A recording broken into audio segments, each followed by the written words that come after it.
All right, position time graph. Take a quick moment to see what I've added to the screen. Think about why I've added that and make sure you do something similar. Now, for my title, my P-T, I'm referring to position time because this is a position time graph and the scenario is Pac-Man accelerating. So that's how I have named it. Now from here, you're going to plot the graph based on where the characters were at the different points in time. For instance, at time 0, Pac-Man is on the 9 and Pinky is on the 24. Now pause, finish your graph. I'm going to pause my recording and finish my graph, and then we will compare. Okay, now on your graphs, I expect the lines to be straighter because you're using Notability where you can straighten it out. Now, I did end up using a red line for Pinky. Okay, sorry. Now here are the graphs of the characters. We need to indicate that we have an acceleration. You guys continue to use purple. I am limited in my color choices. I'm going to change that to green. But we look at the line that has acceleration. Now, if you don't obviously see it, just consider to yourself this scenario is all about Pac-Man being the one that accelerates. There is something in Pac-Man's line that shows acceleration. As you may recall from our previous class discussion, that is a change in the slope, or we had changed the direction right here. Okay, that happens. Then there is the intersection of the two characters where they collide, but what that actually comes down to is the place where Pinky gets Pac-Man, and I'm going to try to zoom in on that and draw my X. Okay, right there. Now, from here, again, I want you to maximize the usage of your functions in Notability. You guys are at an advantage over me. Here's what this gets down to. I want you to figure out the answer to this question over here. When does Pac-Man get Pinky? Where you need to go with an answer along the x-axis because that is our time. Now, also, it does say round to the nearest 1/10 of a second. That is a mistake. It needs to be the 100th of a second, and you will see why in just a minute. Let's go and change that. Now, how we're going to do this is you drop a line from that intersection to where it crosses the x-axis. Straighten that line out. Use your scissor tool to shift that line so that it falls exactly on that intersection of your lines.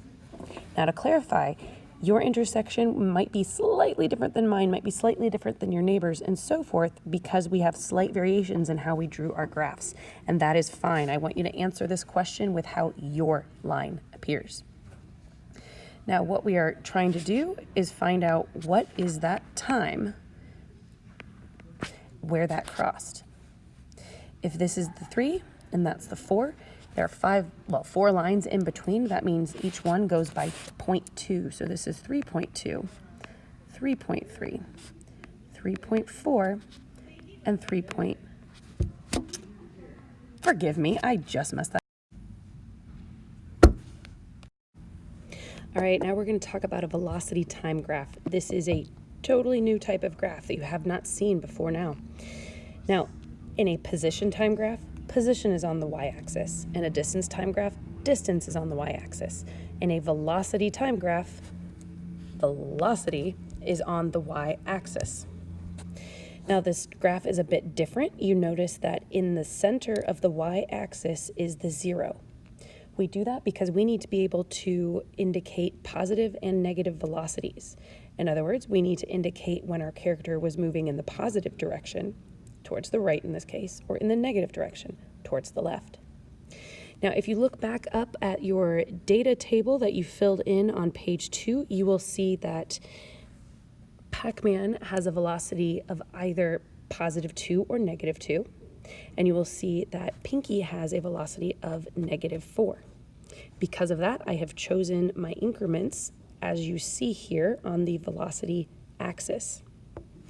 Now let's plot the velocities of these characters. We're going to start with Pac-Man.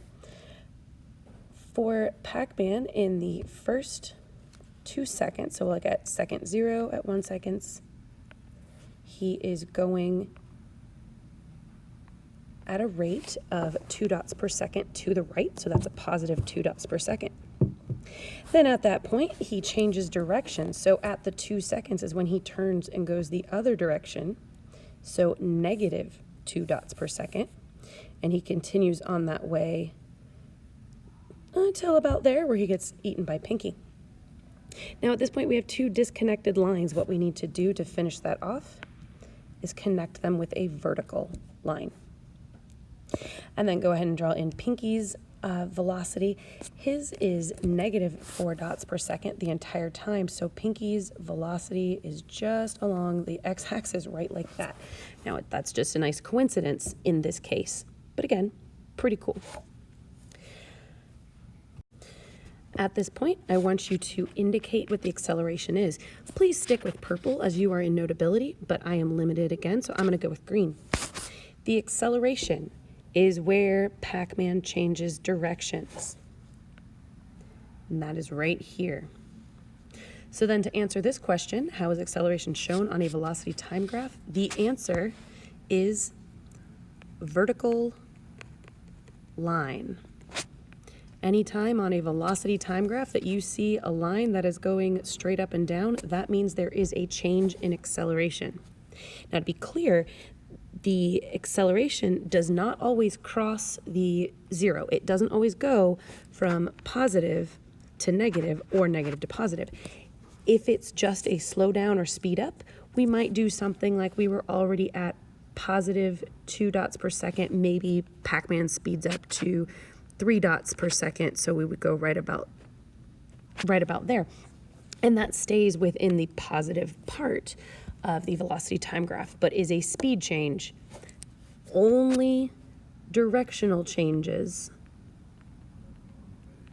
directional change will be along somewhere where it crosses the 0 point of velocity. All right, it is now your turn. I want you to continue to the next set of pages here, and you will be trying this on your own without me. It's a different scenario, but you're going to repeat all the same steps. When you're done, submit it, and it will be counting for a grade so we can get a baseline comparison to how you're doing on this. Good luck.